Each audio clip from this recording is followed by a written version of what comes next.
आपने ताजमहल और इसकी अद्भुत वास्तुकला के बारे में सुना होगा, लेकिन आपको यह जानकर दुख होगा कि अम्लीय वर्षा की वजह से इसकी सुंदरता धीरे धीरे क्षतिग्रस्त हो रही है। क्या आप जानते हैं कि ऐसा क्यों हो रहा है? अधिक जानने के लिए आइए देखें।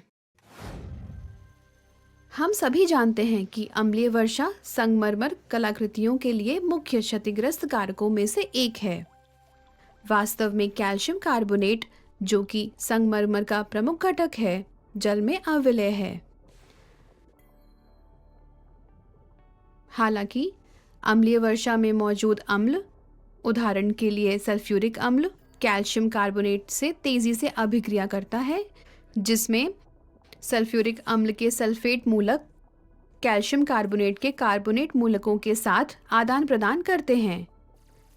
कैल्शियम कार्बोनेट की तुलना में उत्पाद कैल्शियम सल्फेट जल में अधिक विलय है और इसलिए बारिश से धुल जाता है।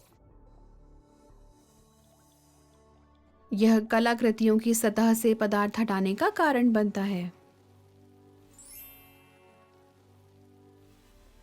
कैल्शियम कार्बोनेट और सल्फ्यूरिक अम्ल के बीच यह अभिक्रिया एक द्विविस्थापन अभिक्रिया का एक उदाहरण है।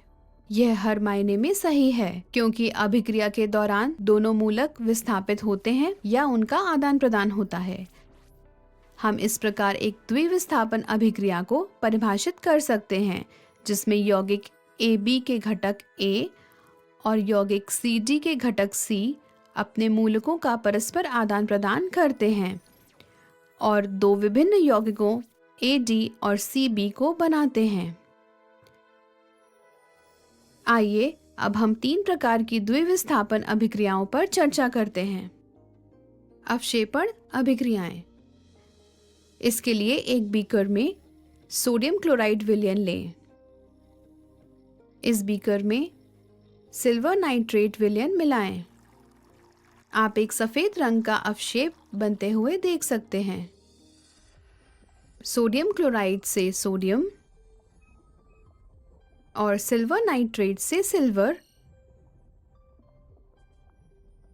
सिल्वर क्लोराइड और सोडियम नाइट्रेट देने के लिए आदान प्रदान करते हैं। निर्मित सिल्वर क्लोराइड एक सफेद अवक्षेप बनाने के रूप में दिखता है, जबकि सोडियम नाइट्रेट विलयन में शेष रहता है। उदासीनीकरण अभिक्रियाएं। एक बीकर में हाइड्रोक्लोरिक अम्ल लें और उसमें सोडियम हाइड्रोक्साइड विलयन को मिलाएं। ऐसा करने पर हाइड्रोक्लोरिक अम्ल से हाइड्रोजन और सोडियम हाइड्रोक्साइड से सोडियम, सोडियम क्लोराइड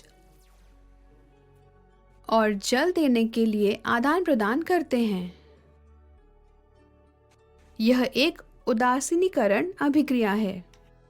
अविलय गैसों का निर्माण। इसके लिए एक कॉनिकल फ्लास्क लें और इसमें कुछ मार्बल के चिप्स को डालें। उस पर 1-2 छिद्र वाला रबर कॉर्क लगाएं। इस रबर कॉर्क में एक निकास नली और एक थिसल कीप संलग्न करें। इस निकास नली का दूसरा सिरा एक उल्टे गैस जार में फिट किया जाता है, जो जल से भरे पात्र के अंदर रखा है। कुछ तनु हाइड्रोक्लोरिक अम्ल को थिसल कीप में भरें। जब तनु हाइड्रोक्लोरिक अम्ल उन मार्बल चिप्स में मिलाया जाता है, जो रासायनिक रूप से कैल्शियम कार्बोनेट से बने होते हैं, एक द्विविस्थापन अभिक्रिया है, जिसके परिणाम स्वरूप कैल्शियम क्लोराइड और कार्बोनिक अम्ल बनते हैं।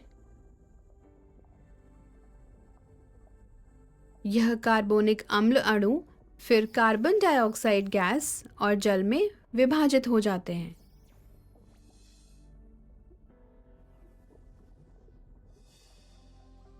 जैसे कि कार्बन डाइऑक्साइड जल में अविलय है, यह निकास नली के माध्यम से संचरण करती है और जल के नीचे की ओर विस्थापन द्वारा एकत्रित होती है। सारांश। इस विषय में हमने द्विविस्थापन अभिक्रियाओं के बारे में सीखा है, जिसमें 2 अलग अलग यौगिकों के घटक पारस्परिक रूप से अपने मूलकों का आदान प्रदान करते हैं। 3 प्रकार की द्विविस्थापन अभिक्रियाएं हैं: अवक्षेपण अभिक्रियाएं, उदासीनीकरण अभिक्रियाएं, अविलय गैसों का निर्माण। अब हम द्विविस्थापन अभिक्रियाओं के बारे में जानते हैं। आइए अवक्षेपण अभिक्रियाओं और अन्य को गहराई में जानें।